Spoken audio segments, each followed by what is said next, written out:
Dans une période très compliquée, l'Olympique de Marseille de Gennaro Gattuso est allé s'imposer ce soir sur la pelouse de l'AEK Athènes. Une victoire très précieuse qui va vraiment permettre aussi de relever la tête et surtout prendre une sérieuse option pour la qualif. Bonsoir à tous, bienvenue dans cette nouvelle vidéo d'Acte Foot. Nous allons faire un petit débrief sur cette très belle victoire précieuse de l'Olympique de Marseille qui est allé s'imposer ce soir sur la pelouse de l'AEK Athènes. Mais avant de commencer cette vidéo, n'oubliez pas de choisir de cliquer sur la cloche de notification pour ne rater aucune de mes prochaines vidéos. On enseigne directement cette analyse sur un focus sur la compo avec un 4-4-2 où Gennaro Gattuso a changé son système qui est sans doute lié à la blessure du capitaine Valentin Rosier, évidemment, avec deux pivots, évidemment.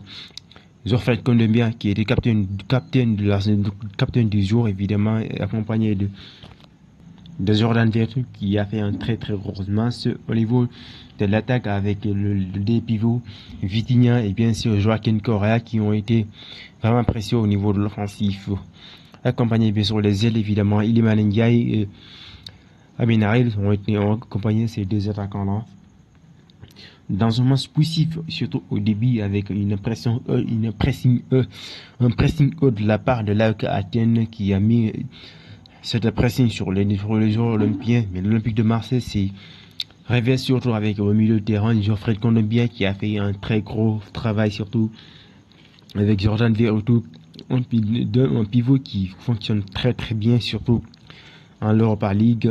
On est vraiment ravis de le voir, surtout cette équipe de l'Olympique de Marseille avec ces deux joueurs-là.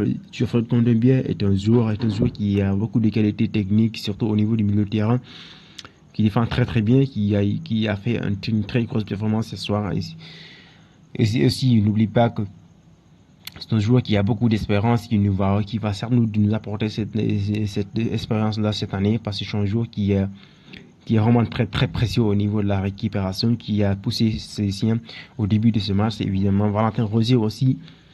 Avec l'absence de Valentin Rosier, on est obligé de jouer à deux pivots, bien sûr.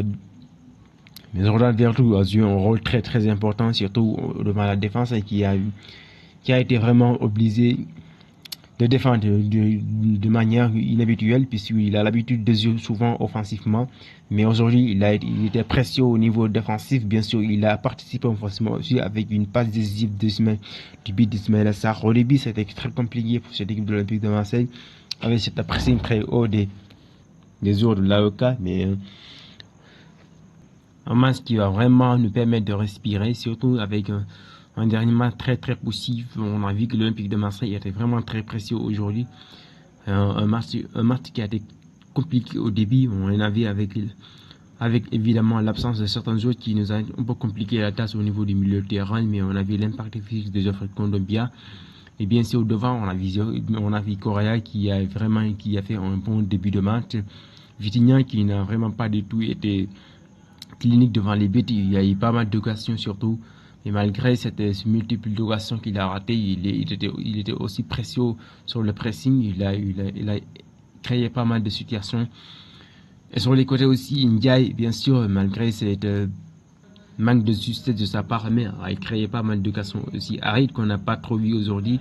Harit qui a été un petit peu mieux, comme il a l'habitude de faire techniquement, il n'a pas opté grand chose aujourd'hui. Il était un petit peu décalé au côté après l'arrivée de certains remplaçants. Il était positionné comme électron libre, une situation qui lui est vraiment favorable. Mais malgré cette position ce nouveau positionnement d'Harit, il n'a pas réussi à